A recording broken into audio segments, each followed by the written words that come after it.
We're going to have the medics come in order to resolve this situation. Hopefully, we're going to need your help. We're going to need you to stick around, okay? I Facebook messaged him, I called, I texted. Don't touch anything. As we go in the front door, there's a living room area right there, and right there is where Jon is lying on his sofa, and he is deceased. On November 30th, 2017, the Baltimore County Police Department conducted a wellness check on firefighter Jon Hickey after his girlfriend reported that she couldn't reach him for 2 days. When officers arrived, they found the front door locked, but weirdly, the back door wasn't. Stepping inside, they were met with a horrifying scene. Jon Hickey was lying motionless on his couch with a single shot wound to the head, executed in cold blood. The detectives wasted no time launching a full-scale investigation. As the shocking truth unfolded, the identity of the killer left Hickey's girlfriend shaken. But before we dive in, make sure to like, subscribe, and turn on notifications so you don't miss any of our gripping, true crime stories. Many children dream of becoming firefighters when they grow up. But for Jon Michael Hickey, it wasn't just a childhood fantasy. It was his true calling. Born on May 24, 1986 in Baltimore, Maryland, he was a dedicated volunteer firefighter in the area.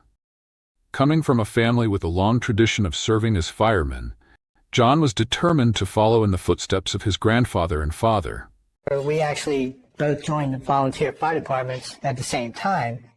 He joined Baltimore County, I joined Carroll County. We kind of made it a little bit of a competition, but he was very passionate about the fire department. He trained relentlessly, worked hard, and devoted himself to saving lives. After years of volunteering at different stations in Baltimore County, he had finally been accepted as a full-time firefighter for the Baltimore City Fire Department. With his uplifting and vibrant personality, Jon was cherished by his family, friends, and colleagues. He had a contagious enthusiasm for life, always bringing energy and positivity to those around him. Beyond his career, his personal life was also falling into place. He had just started dating Jennifer McKay, a woman he was immediately smitten with. Though they had only been together for a few weeks, he was already all in, excited about the relationship. He was excited about meeting Jen because she was the first girl that he knew that liked hockey. He said he found his mate. Everything seemed to be going perfectly. But just as his life was reaching new heights, it was suddenly taken away by a single gunshot. Who could hate Jon enough to kill him so cruelly? And why? On Thursday, November 30th, 2017, the Baltimore County Police Department received a 911 call from a concerned woman requesting a wellness check. Dispatch quickly directed officers to the address, 1808 East Pratt Street. The woman, Jennifer McKay, explained that her 31-year-old boyfriend, Jon Hickey, hadn't been heard from since Monday night. Upon arrival, officers met Jennifer outside. She said after multiple attempts to call, text, and message him on Facebook with no response, she was growing increasingly worried. As she came to the apartment to find him, she noticed his car hadn't moved from its parking spot, and his front door was locked, so she couldn't get in. Officers quickly contacted Jon's landlord, who immediately agreed to come and unlock it. However, before he arrived, they discovered that the back door was left slightly ajar, allowing them to enter the residence. Stepping inside, they cautiously moved down a dark hallway before reaching the dimly lit living room. What they saw there made all of them stunned. Jon Hickey lay lifeless on the couch, arms folded across his chest, wearing casual clothes and slippers neatly placed beside him. A single gunshot wound to the center of his forehead made it clear that he had been executed at close range. There were no other signs of physical trauma, so investigators believed that he may have been shot in his sleep. Checking the rest of the apartment, they found Jon's bedroom had been ransacked. The bed was out of place, several dresser drawers had been pulled open, and clothes were scattered across the floor. At first glance, it appeared to be a robbery gone wrong, but something wasn't adding up. Jon's expensive photography equipment, cell phone, and other valuables were untouched. If this had been a burglary, why leave behind such expensive items? Investigators suspected that the scene had been staged, possibly to mislead police and throw them off the killer's true motive. Their suspicions deepened when they discovered a window slightly open, potentially an entry point for the attacker. But it was what they found on the window ledge that turned the investigation in an unexpected direction. Sitting there was a travel passport belonging to a man named Brandon. Had this Brandon been the killer? Had he clumsily left behind this crucial piece of evidence? Setting it aside, investigators continued their inspection of the property. They believed the intruder entered through the bedroom window and exited through the back door, so they headed outside to search for more clues. In the alleyway behind Jon's apartment, they discovered 4 security cameras positioned around the property. One camera faced the rear door, another was mounted along the side of the house, and 2 were in the front. These cameras could hold crucial evidence of who had been near Jon's apartment before and after the murder. Authorities immediately requested a search warrant to access the footage. As waiting for it to be processed, detectives turned to the first clue they had: Brandon's passport. It was an odd piece of evidence, and they needed answers. After locating Brandon and bringing him in for questioning, they asked about his missing passport. Brandon acknowledged that he had lost it somewhere, but had no idea how it ended up at the crime scene. He didn't even know Jon Hickey. He also claimed to suffer from memory loss due to a traumatic injury from a motorcycle accident. Detectives couldn't help but question if his memory loss was real, or just a convenient excuse to cover something. But the more they probed, the clearer it became. This was likely a stolen passport planted at the crime scene to throw them off. After all, who would plan a murder and bring such an obvious piece of identification with them? With no hard evidence linking Brandon to the crime, they let him go. However, they weren't ruling him out just yet. Brandon remained on their radar as they continued digging deeper into the investigation. Hoping for more leads, detectives brought Jennifer McKay in for an interview. She was still in shock from learning about Jon's murder, struggling to process how something so horrific could happen to someone she had just started building a future with. She described how she and Jon had met through an online dating app 6 weeks prior and quickly hit it off. They went on their first date to a hockey game, and from that moment on, they spent almost every day together. Then, Jennifer revealed something crucial. In the weeks leading up to Jon's murder, a series of troubling events had occurred. It started with harassing phone calls and messages from an anonymous number. The messages were directed at Jon, warning him about Jennifer. So the first round was to Jon about me. So they were calling Jon? They were calling and texting Jon first, saying, like, this girl's bad news, you need to look out for her, she'll ruin your life. Okay. I don't know who's doing it, the numbers are spoofed. The harassment continued for weeks, but things escalated when Jon discovered that his car's brakes had been tampered with.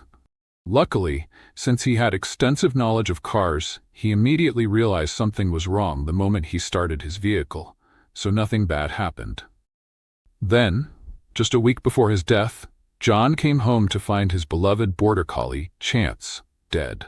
Chance had been in perfect health, and there were no warning signs of illness. Jon suspected his dog had been poisoned.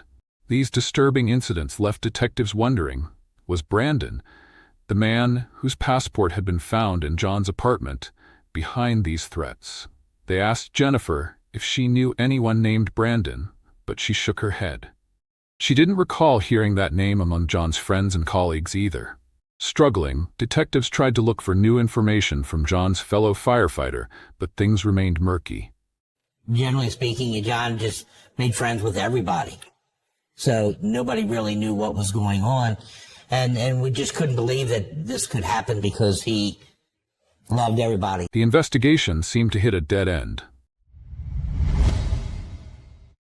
When the trail was growing colder and frustration mounted, a breakthrough evidence emerged. Detectives received word that the security camera footage from outside Jon's apartment had finally been processed. Without wasting a second, they reviewed the footage, hoping it would provide the answers they needed. From the alleyway camera behind Jon's apartment, The footage showed a suspicious figure pacing back and forth at 1:26 a.m., inspecting the area for nearly an hour. Then, at 2:22 a.m., the person opened John's bedroom window and climbed inside. At 2:39 a.m., the intruder was seen slipping out the back door, holding a gun in his hand. This crucial footage gave investigators a clear time range for John's murder, between 2:22 a.m. and 2:39 a.m. on November 29, 2017. However, they still needed to identify the intruder. The alleyway was dark, and the suspect was wearing a hat and an oversized winter jacket, making it difficult to get a full view of their face. Detectives returned to the interrogation room to show Jennifer the surveillance footage, hoping she might recognize something familiar. I think you were aware that we were looking at the cameras from the house next door. Does it look like anybody? It looks like Dan. When Jennifer stared at the images, something hit her. She did know this man. The beard, the build, the stature, all were almost unmistakable. Jennifer revealed that right before calling 911 for the wellness check on Jon, she had reached out to Daniel Green, a close friend, for advice on how to handle the situation. Together, they decided the best course of action was to call the police, and she had been talking to him since all this had been going on. When asked how long she had known him, she replied, "My entire life. Literally since I was 4 years old. He was friends with my brother in elementary school, and we grew up together." But that was nowhere near as shocking as her next confession. She and Daniel once had an affair. Detectives were immediately interested in this Daniel Green and pressed her for details. How long were you guys together, you and Daniel? Like, officially, 2 years. There's about another 2 or 3 years where it was, I'll be honest, it was a straight affair. Jennifer explained that she started dating Daniel in 2012, 4 years before she met Jon. At the time, she had no idea Daniel was a married man with children. She thought he was divorced, but later discovered that Daniel had lied. He had even gone as far as forging fake divorce documents to convince her that he was no longer with his wife. Eventually, Daniel's wife, who ironically also named Jennifer, found out about the affair and contacted her, revealing that they were still married. Realizing she had been deceived, Jennifer ended the relationship in August of 2017, just 3 months before Jon's murder. With this new information, detectives now had another suspect, one with a history with Jennifer, a motive for jealousy, and possibly a reason to want Jon out of the picture. Jennifer admitted that she had discussed her new relationship with Jon to Daniel, hoping he would have closure and accept that she had moved on. I made it clear because I wanted him to leave me alone, which he hasn't done. So he has not left you alone? No. Despite Daniel's unwillingness to move on, Jennifer insisted that she didn't believe he was capable of such a violent crime. "I don't see him doing anything stupid in this sense, because he has kids, a kid and a stepdaughter. I don't see him jeopardizing that relationship. I don't think he would go to that extreme." However, the surveillance footage was a credible source of evidence, so detectives had enough to make an arrest. Daniel was swiftly located, arrested, and charged with home invasion, use of a handgun in a violent crime, and first-degree murder. Once in custody, detectives brought Daniel into the interrogation room.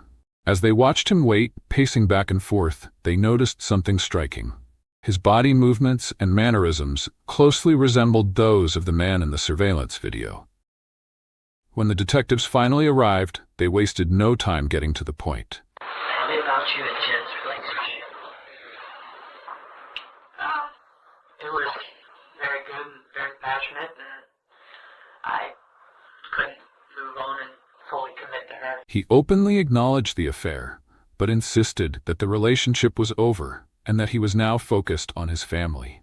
To solidify that, he spoke about how much he valued his wife after everything they had been through. Watching my wife struggle through and never giving up, and it might not be perfect, but it's rare to find someone that is that devoted, and that is probably something I need to take into account a lot more. When detectives asked about his whereabouts on the night of Jon's murder, he claimed to have been at home, sleeping with his wife in bed. The detectives were surprised by his confidence in the alibi. Without missing a beat, they presented him with the surveillance footage from the alleyway. Clear evidence of someone matching his description sneaking into Jon's apartment at 2:22 a.m. and leaving 17 minutes later with a gun in hand. Despite this, Daniel stayed firm and continued to maintain his innocence. In case you haven't figured out, in 2017, guess what?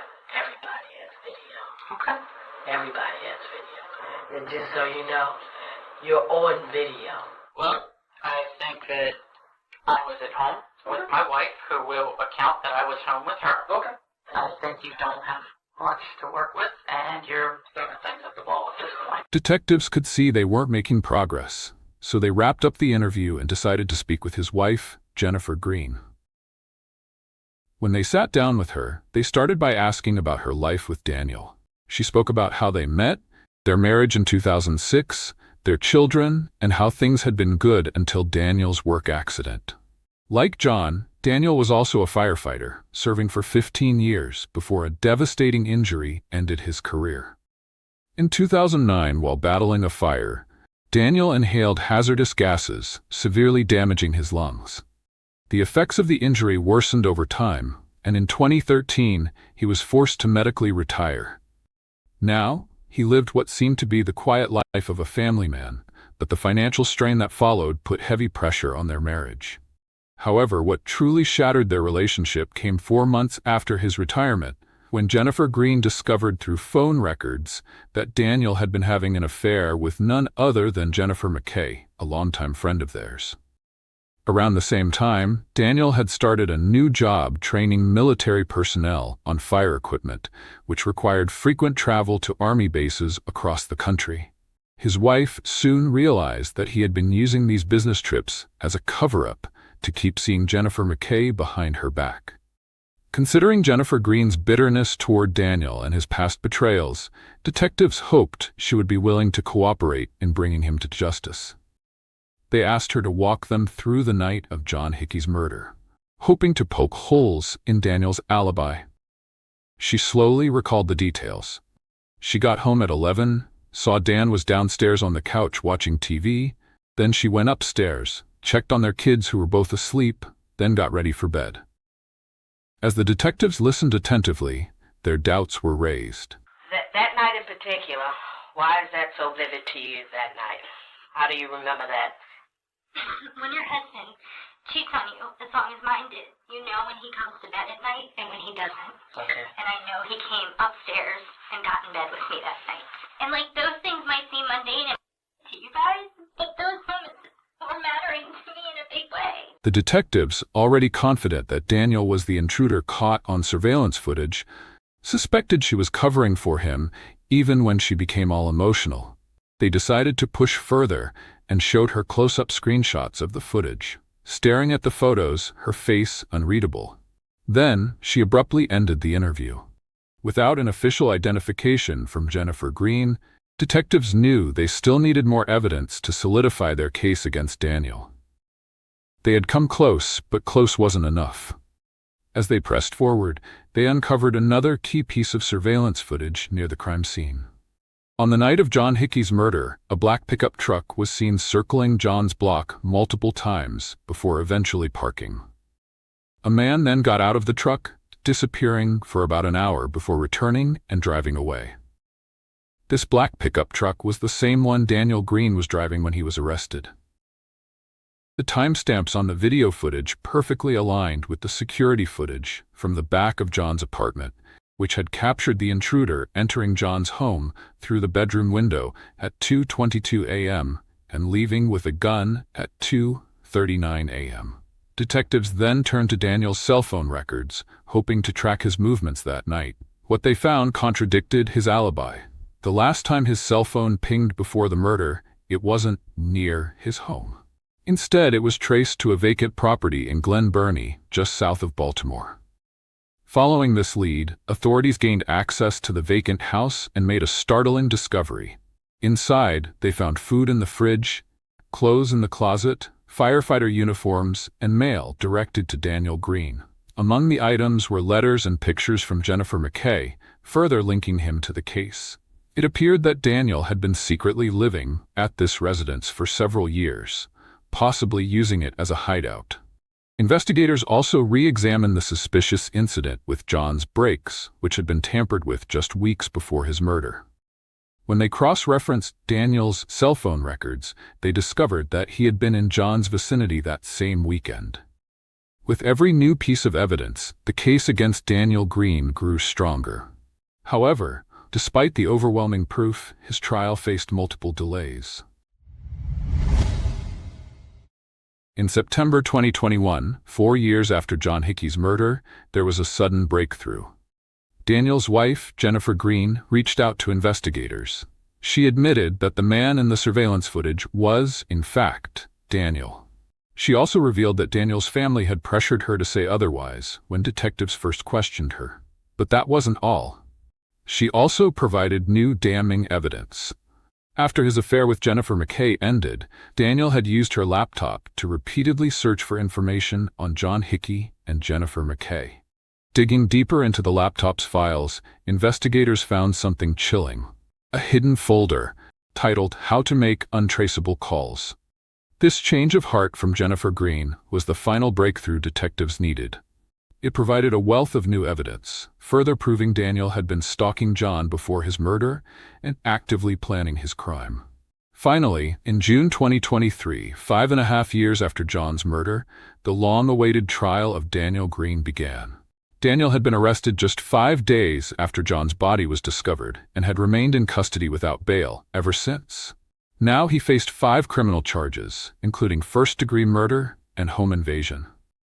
During the trial, prosecutors painted Daniel as a jealous man, consumed by resentment, who meticulously planned and carried out Jon Hickey's murder in an attempt to eliminate the man who had taken his former lover. They stated that Green couldn't accept the fact that his longtime mistress, Jennifer McKay, had moved on and was dating Jon Hickey. When he found out about their relationship, he snapped. But Green's defense team fought back, arguing that the investigation was flawed. They pointed out that fingerprints found on Jon's bedroom window were never analyzed, and that authorities never thoroughly investigated Brandon, whose passport had been found at the scene. They also challenged the claim that Daniel was driving the black pickup truck seen near Jon's apartment that night, stating that the actual owner of the vehicle insisted Green did not have access to it. After hearing both sides, the jury deliberated for just 3 hours before reaching their verdict. Daniel Green was found guilty on all counts. In February 2024, Daniel Green was sentenced to life in prison, plus 10 years for home invasion, and an additional 10 years for the firearm charge. He is currently serving his sentence at the Western Correctional Institution in Cumberland, Maryland. With the case finally closed, both Jennifers have begun rebuilding their lives. Jennifer McKay has since gotten married and now has 2 children, finding happiness and stability in her new family. Meanwhile, Jennifer Green has been focusing on her career and personal growth, determined to move on from the past and the dark chapter tied to her ex-husband. However, the death of Jon Hickey was still a profound loss to his loved ones. Though justice was eventually served, it could never bring the man so full of life and promise back. He was robbed of his life. All of us would go into a fire, willing, but you're still fighting that fire, but he had no chance to fight this guy. And it's just not fair. I just think this guy was a coward. Look at what Jon had. This guy no longer has that. Jon's a firefighter. This guy isn't anymore. The guy had the life he wished he had. It's really hard because he was my only baby. And now I have nobody. I'm not going to be a grandmother now. I'm not going to get to see any of his little kids following his steps. He was just a lovely kid. The case of Jon Hickey's murder was a tragic tale of jealousy, obsession, and premeditation. How far will some people go when faced with loss and rejection? What if Jennifer Green had come forward sooner? Would it have changed anything? Let us know your thoughts in the comments. Let us know in the comments. Thank you for watching, and don't forget to like, subscribe, and turn on notifications for more true crime stories. Until next time,